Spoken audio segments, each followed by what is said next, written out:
Hey everybody, and welcome to a special episode of Deckin Around. Make sure to like the video and subscribe to the channel. So today, there you go. And today we are really excited to have Rory Rennick on. Rory is going to be a speaker on the upcoming 52 Plus Joker convention this year. How you doing today, Rory? Pretty good, and thank you. Before we get started, my wife just left, but she did ask me this before she left. She wants to know if you guys are willing to trade Trudeau for Trump and 7 first-round draft choices of any sport. It doesn't matter. Badminton, golf, hell, we'll throw in Tiger Woods for you. Can you do it? Bro, I would give Trump for free, man. You can have him.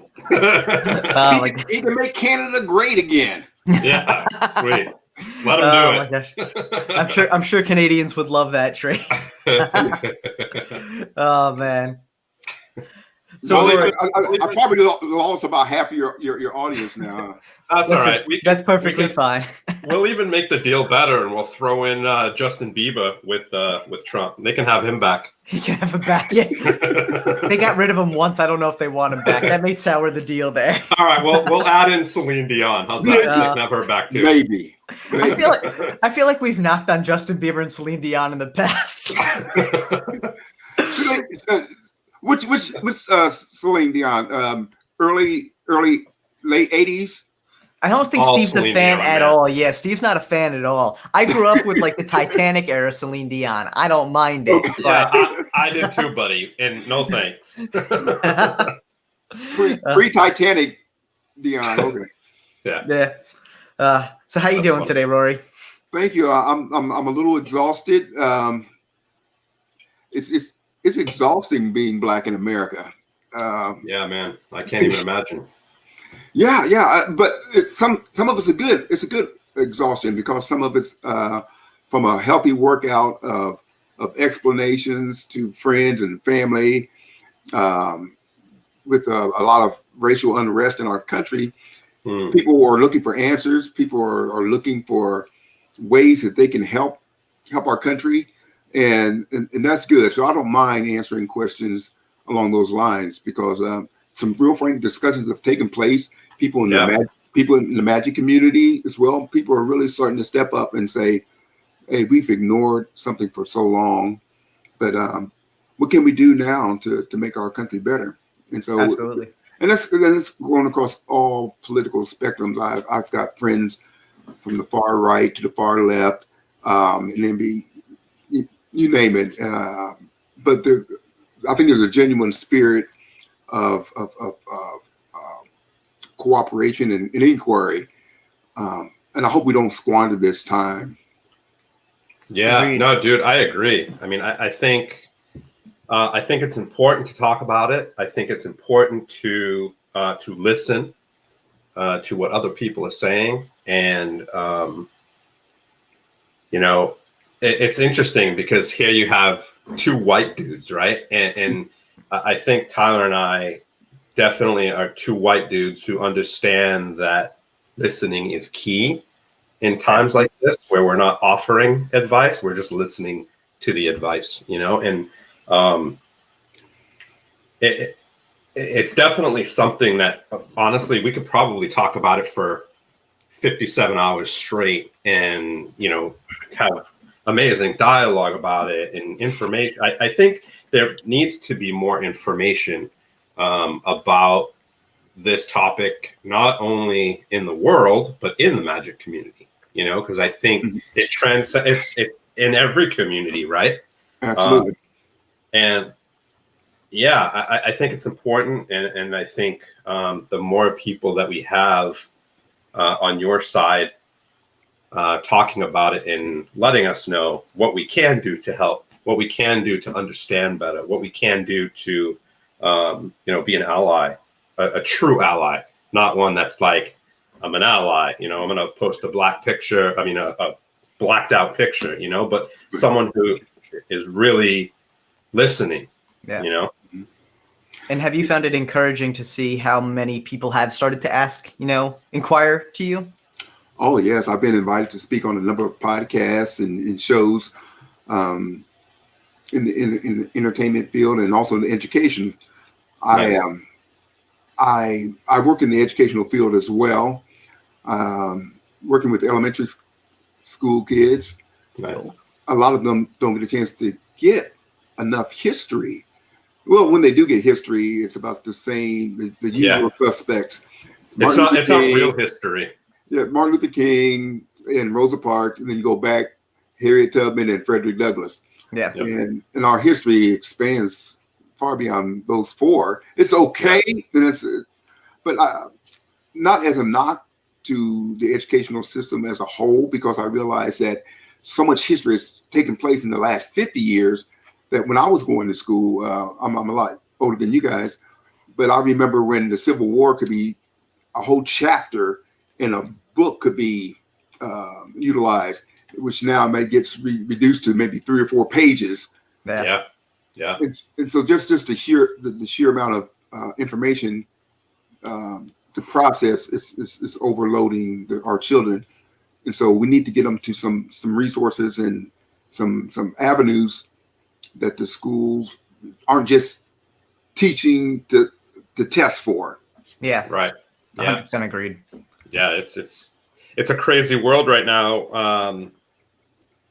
Everything's so fast paced, and here we are, kind of joining the crowd, right? Where we're on video and we're attacking this social media giant where we got to get video in, we got to do this, we got to make it as quick as possible. You know, we can't go over this many minutes in our short videos because nobody will watch it, and it's kind of the same thing with learning. It's like in classes now. Well, now it's all over video, right? Because of this crazy COVID stuff. Yeah. But everything's just so fast paced, and I think one problem we have, not only in this country, in the world, is we don't adjust very well.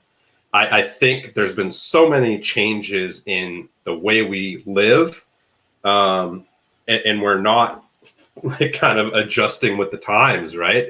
We're in a fast-paced world now. Everything's under 3 minutes, or you lose attention, and I think teaching needs to be thought about now in a totally different way, you know, because I don't know how many times I'm getting messages from people that are in like class messaging me, texting me back and forth. I'm like, pay attention. Look, like you're paying $60,000, $70,000, $80,000 a year and you're texting me all day. You know what I mean? So it's just like, it just has to be like our systems, not just teaching or whatever, but our systems and the way we do things just need to be altered a little bit and more updated, you know? Well, I challenged some of those ideas. I worked with, like I said, with young children. People wonder why I took a lot of my magic shows to libraries and schools instead of for adults. I did adult stuff too, you know. Right. But the challenge is, like you said, in this technological world, keeping their attention. But when you think about it, kids can go to a movie and sit for 2.5 hours without going to the bathroom. Yeah. They're crate trained, dude. No, it's a matter of figuring out how to capture that attention. I think it really is. And, like Steve said, with the shortened attention spans, even on the school side of things, maybe it's not so much the idea of capturing the attention, but maybe getting them interested so that they take the initiative outside of just school to learn a lot more of that history that's there. And I think that's one of those things that we do start to lose sight of now, is that we have so many more resources at our hands to be self-learning all the time, getting people to realize that and getting them excited about going outside of their normal learning structure, whether it be school or college or whatever, and really wanting to learn on their own, wanting to be excited about educating themselves about their history, about everything, whether it be, look at magic. Like, most people are not learning magic from a formal school, as much as I'm sure a lot of people wish there was a Hogwarts out there. Or even a book lately, or even a book, right? Right. Yeah, exactly. Yeah. A lot of it's YouTube videos and online, and a lot Chris of it's Ramsey. Chris Ramsey. A lot of it's self-motivation and tapping into that self-motivation to get people excited about our history, I think is super important these days. Well, and that's what drew me to the playing cards. Is the history behind some of the cards that were made. Yeah. And I'm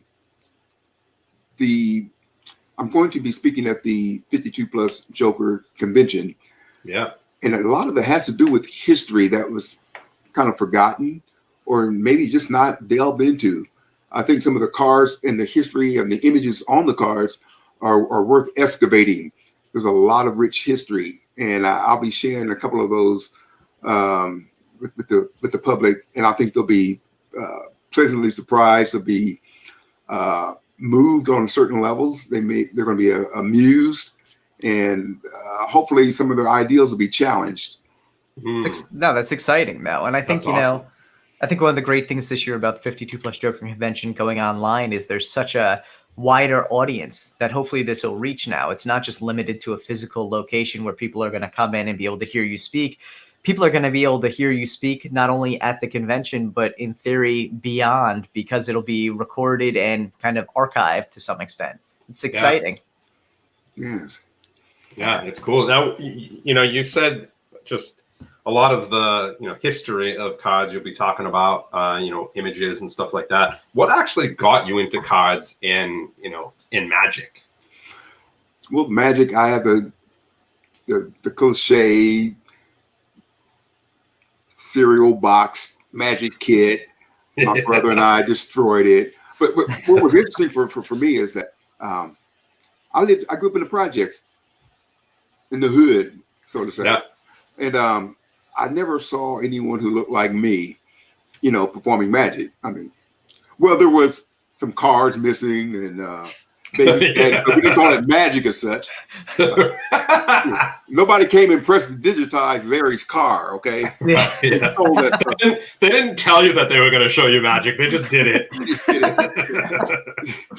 But no, so I lost interest. And it wasn't until Harry Blackstone Jr. came to Columbus at the RKO Palace. I remember going there.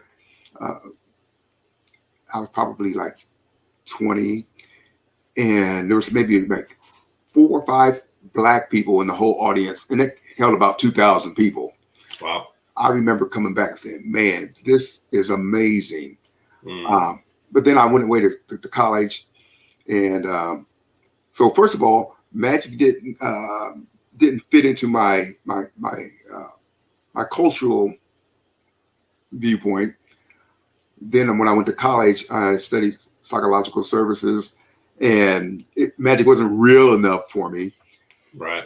And then it didn't fit with my religious viewpoint. Right. Interesting. But after I went away to college, raised a family, Magic, I started to learn the history of Magic, and also some African Americans and people of African descent who were involved in Magic, which changed my viewpoints. Like, wow, we were there. We've been there. Yeah. And then also too, realizing that Magic, or even teaching performance types of Magic, it's just a real catalyst for critical thinking skills, developing critical thinking skills. So it fit more with my educational viewpoint. And then realizing that Magic is, to me, it's just a metaphor for the miraculous. So it fit with my spiritual worldview. My spiritual worldview took a shift, and so I understand that Magic just as a reminder that there's more wonder in the world. There's more things that can be achieved than what we ordinarily think. Right. So it becomes a reminder. That's awesome. Yeah. I mean, it's always interesting to see the path that people take to get involved in Magic. Because, like you said, a lot of people start out at that young age and they get wrapped into it. And it's a very straight line path. They know from the beginning that this is exactly what they want to do. But I feel like you've had a very kind of winding path to get here. But obviously throughout that, it probably is so much more impactful for you now, having that personal connection with it, versus even when you first started out and found that Magic kit in a cereal box. Yeah, there was, childish wonder to it, but now with the history and everything behind it, it's so much more meaningful. Absolutely. Now I'm towards the latter end of mine because I started late to transition into more teaching, writing, and so I think that's where it's leading me more towards now. Nice. That's exciting, though, and I mean, being able to pass on that information, I think hopefully you can inspire younger generations to be aware of this information much earlier on in their interest in magic. Oh, yes. I'm in the process now of writing a book about an escaped slave who became a magician. True story. I portrayed him on stage and various platforms for many years, and now I'm releasing a book about him, hopefully by the end of the year. Nice.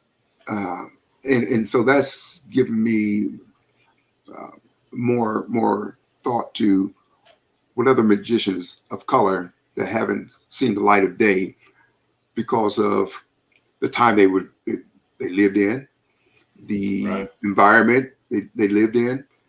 And so I'm bringing a lot of those stories to the forefront. Nice. What's his name? His name was Henry Box Brown. He was born in Virginia. He mailed himself in a box that was like 3 foot by 2 foot, almost what most people would consider a sub trunk, but it wasn't a magic trick. Right. The brother was trying to get out of slavery. Yeah. Hell yeah. And he almost died in the process. Wow. It's a very compelling story that's inspiring to anybody. And after he got free in Philadelphia, the trip, he was in the box for like 27 hours, 350 miles. A couple of times the box got turned upside down. It was nailed shut. And so he had 4 holes in it for air. It's a really exciting story. That sounds amazing.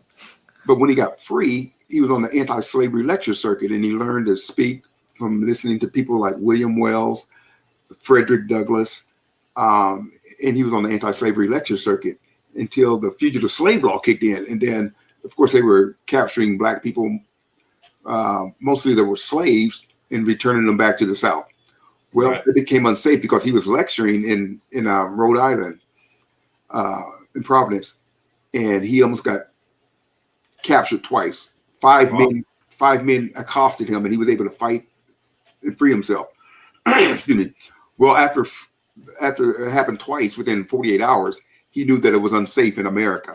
So he left and went to England, and he continued to lecture there. But check this out, Steve. He started adding mesmerism to some of his presentations and learned the art of magic. He stayed there for 25 years, returned to the United States in 1875. And so I bring the story to the stage. And just last year, I went to England and finished up my research and came back and finishing up my book. And there's some more. His life is just full of stories. And that's what our lives are. Our lives are just full of little stories. Yeah, that's amazing. So when are you gonna pitch that to Netflix? Because that would be an epic show. It is movie. I think. Oh, some of the things he went to court. Check this out. This is just one thing that Henry Box Brown did. In England in 1852, just 2 years after being there, he came under attack by the press. They wrote some disparaging remarks about him. He took them to court and sued and won £100 in a British court in 1852. That's amazing. Wow. Yes. Yes. So once I bring his book to the forefront, I think there's going to be some other opportunities for me. To definitely. Well, because I've done it. I had what is called a Henry Box Brown Life and Legacy event, and I added a genealogical portion of it because I found one of his descendants. Oh, wow. I wish I could tell more of it to you, but I don't want to. Yeah, you don't want to give it. You don't want to give it all away. No, but you will be so surprised, Tyler and Steve. Let me just tell you this: we can cut this in post, but I'm just telling you guys now. The descendant I found is maybe 2 shades lighter than you, Steve. That's white. Henry Box Brown was my complexion. That's white as hell. Because I'm black. Yes, and Henry Box Brown was my complexion.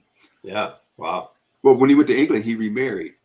He married a British woman from Cornwall, and they had 5 children. 2 of them survived and came back with them. And then I found some of their descendants. It's crazy because I talk about the experience in the book of how I contacted this person and their response. That part I won't tell you. Yeah. I mean, listen, I'm excited to check out the book. Me too. I think it's going to be amazing. And I think anyone listening to this should definitely keep an eye out for when the book drops, because it sounds like it's going to be a really inspirational story. And I think it's so amazing to see, you know, I think that's one of the things with magic that, you know, we can all name big magicians, you know, but there's so many smaller, I don't even want to say smaller, but less known magicians who are just as impactful within the community, if not more so, who their names don't get known and, you know, to that level. And unless we do tell these stories, we lose that to history. Right. Richard Potter, and I'm sure the real Harry Potter, right? He was the first American-born magician, and he was his mother was a slave, an African-American slave, and his father was an Englishman. So he was actually, we would consider him mulatto or mixed race. Right. And he was the first American-born. A lot of people don't know that. The first American-born magician was a man of color. That's awesome. So cool. I think so many people don't know that. That is amazing. Yeah. So, back to the cards. Yeah, see, it's funny because we could go on for hours. We'll definitely have to have you on an actual show where we can just blast through. Yeah, like a live show where we can sit down and talk about this for a couple hours and really like get a lot of detail out of it. When the book comes out, maybe I can come back. Absolutely. Perfect. We can definitely make that happen, because I think it would be absolutely fascinating to hear a lot of the things that you not only found out, but how you went about the process. I think that's one of the things that a lot of people maybe are intimidated by, even if they do have that curiosity. They're not sure how to go about the process of finding out this information. Yeah. Right. Yeah.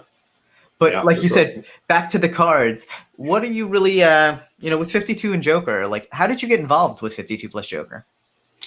It was interesting. I was creeping their site for a while, and I was following them on Facebook. And you stalker? Yes. Guilty. We all are, Rory. We all are, man. It's the internet. We all stalk different things. Trust me. And to be quite honest, I didn't see anybody who looked like me on the site. But you know, as a magician, just the proximity to cards, you're going to be a collector of some sort of cards if you're serious about your magic. Yeah. And so, and of course, like I posted in some of the articles that I put in card culture, being in close proximity as a magician made me want to collect different cards for different presentations. And when I started to find out, wow, there's no cards that have any images of Black people, and even the cards on the back. But I was mistaken. There are some, and there were some. And when I saw 52 plus Jokers, and then I saw some other sites and auctions where I started to see some of these images of Black people on there, and I started to say, wow, I'm going to collect them. But after a couple of years of looking at 52 plus Jokers, I decided I'm going to become a member. And then after a few months, I said, I have to talk about what's on my heart. So I contacted Lee. Had never met Lee before. I just admired his aces. Yeah. He's a true historian, that's for sure. Yeah. He's the man. Yeah. And so I started watching his leadership style with the group. And I remember when the U.S. playing card company was going to be taken over, and his approach to it was very pragmatic at the least. and very open and progressive. And I said, wow, I can talk to this dude. Yeah. So I called him up and we had a couple of hour conversation. And I told him that I did some digging in the archives of card collecting magazines and all. And I never saw an article that addressed the issue of people of African descent in playing cards.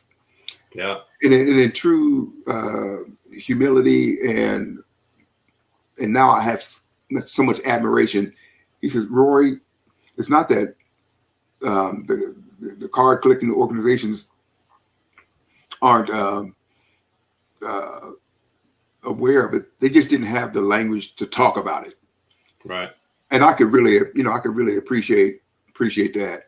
He says, no one wants to be offensive when they see cards that have racist images on them. Yeah. But people are collecting them, right? Yeah. Yeah. And so it gets pushed to the side. And then, and so he said, after he found out that I was writing a book, he asked me if I was to write a couple of articles about that subject. And so I did, and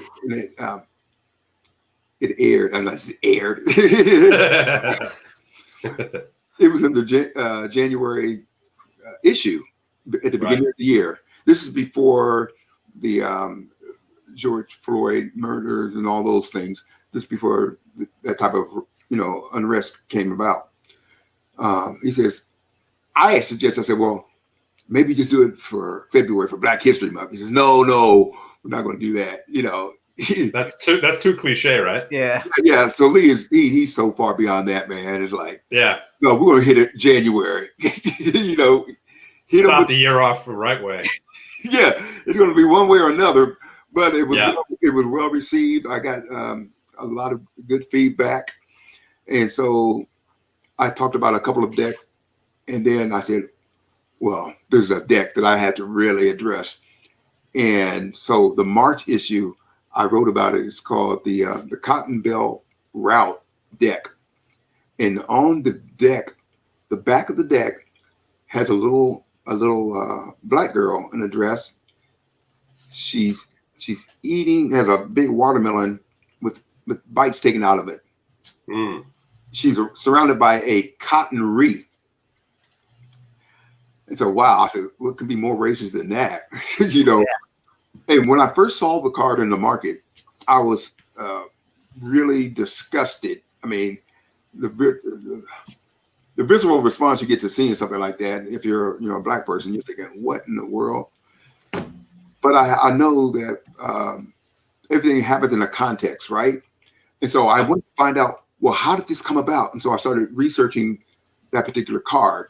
And I shared my findings in that March issue of Card Culture. Nice. Yeah, I just looked at it, and it's interesting because, like,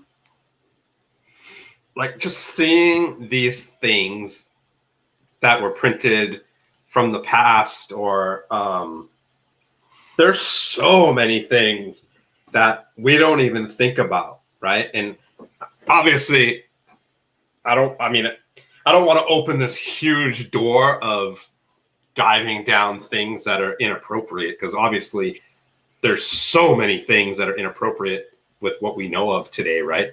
I think Tyler and I were talking about this, and it's just these little things that we're so used to, and we find out where they come from and what they actually mean is just, it blows my mind that we don't find out about these things sooner. Yeah. So I think it's really cool that you are finding these things, showing them to people, talking about them, and making us aware of certain aspects of things that we're unfamiliar with. And I think there's a difference between not knowing and not understanding, mm-hmm. and knowing and not caring, right? Right. And I think it's super important to see you bringing that stuff into light for people who want to know.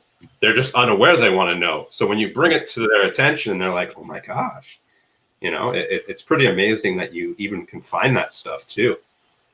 Look, and the reality is, racism has been so woven into the fabric of our country's foundation, and it's continuing. That it becomes almost invisible in certain circles. Right. And because people don't talk about it, the three things we don't talk about in our country, and two of them are cliche. We don't talk about politics, religion, and now race. Yeah. Yeah. And for me, those three things, those three concepts construct a lot of how and where I live. Right. And people don't think about that. Wherever you live, there's going to be laws. It had to be passed by someone by way of legislation, right? And they're usually based upon a moray, which is religion, religious tenets. Right. Don't do this. Why? Because we believe this. Right. And race. The thing about slavery that made it so insidious here in the United States was it was color-based and heredity founded. So when the Irish came over, they had indentured servants, but they was able to get out of it just based upon their color alone, that they can hide their accent and whatever. They can escape it. So no one denies that there was slavery among whites here in America, but that indentured servitude didn't last as long and didn't have the same repercussions. Yeah. Right. So even after slavery, you still had Jim Crow, and you had segregation. All of these efforts to keep people different and treated in a subclass way. So I forgot the point I was making. Where was I? We're just talking about bringing that history and knowledge into the forefront of it. Right, because people don't know how it formulated, but it also carried to playing cards. There were art, there were pieces of art, and there was advertising.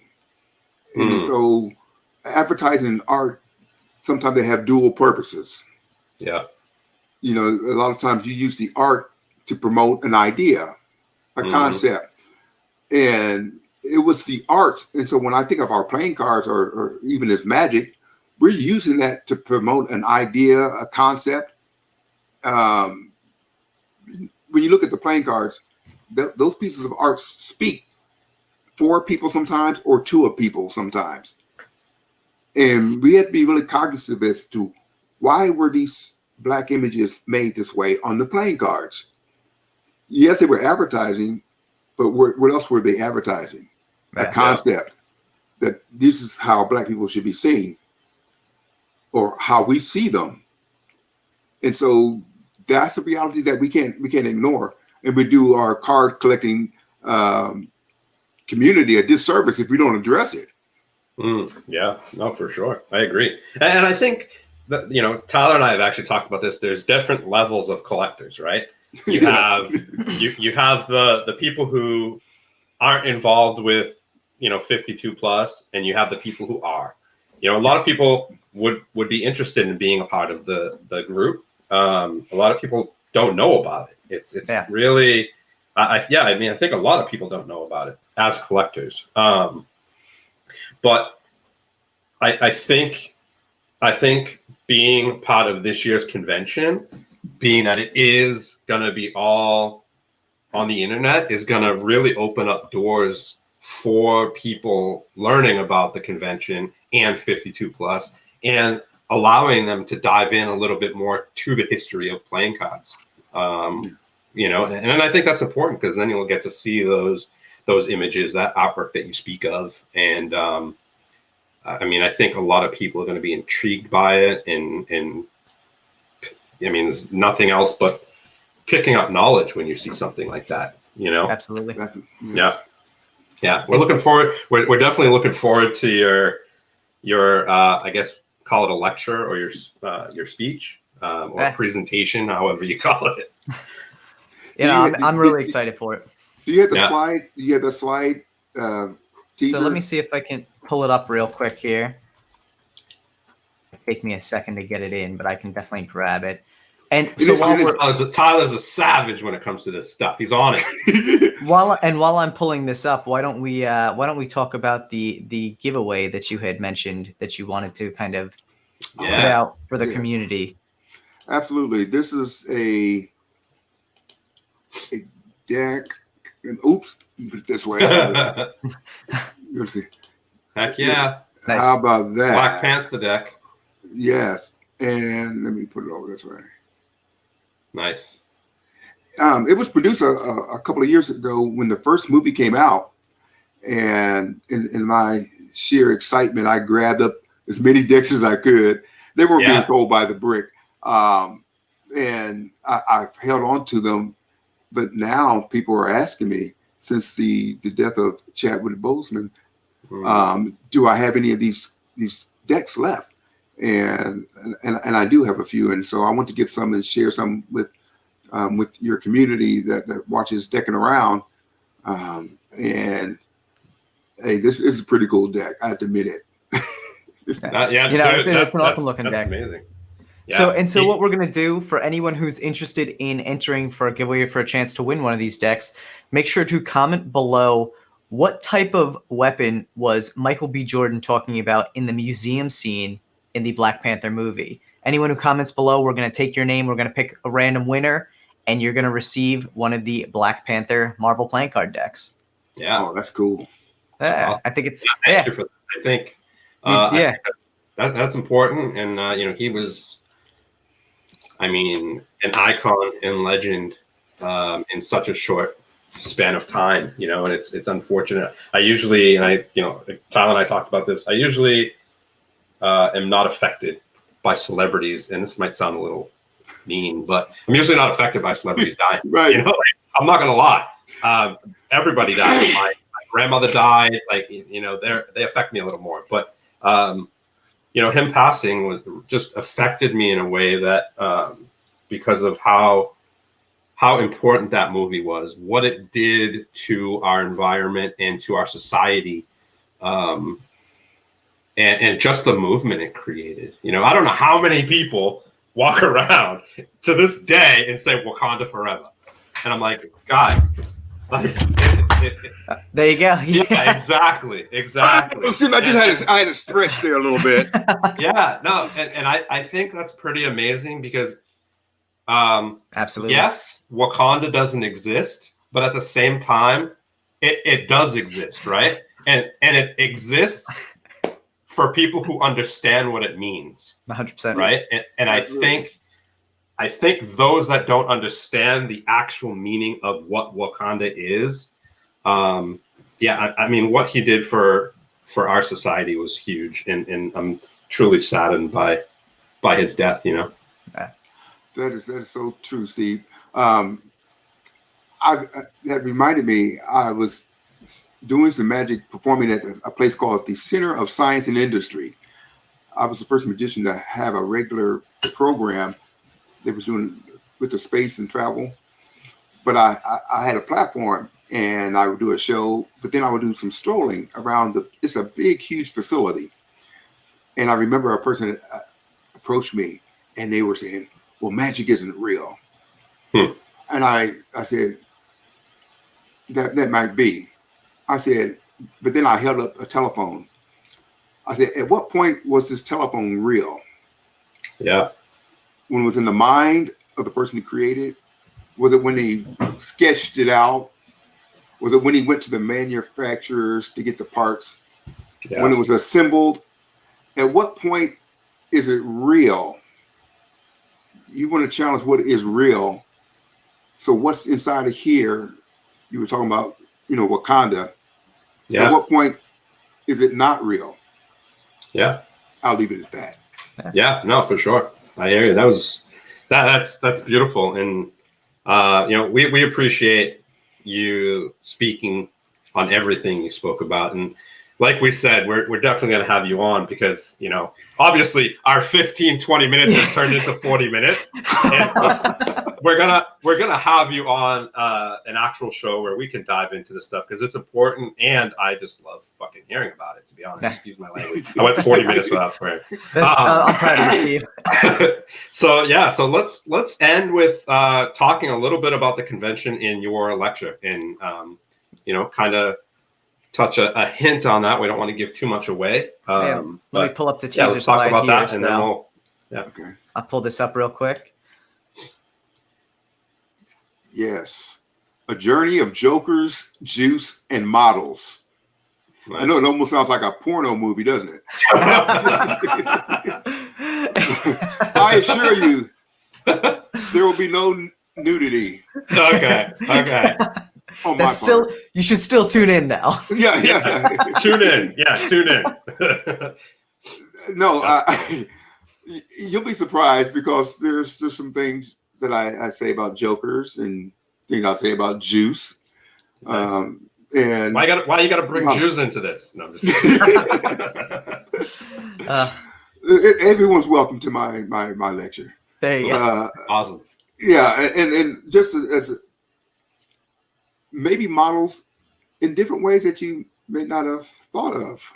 It's exciting. Yeah, we look forward to it. I'm really excited for it. I think, you know, the convention this year has an amazing lineup. I'm really glad to see Lee have you as part of it to kind of discuss Joker's juice and models. I'm intrigued not only by this, but obviously, you know, discussing your book earlier. I'm really excited to see that come to fruition and really be able to get my hands on that and read through that. It sounds like an amazing, not only piece of research, but a piece of history as well.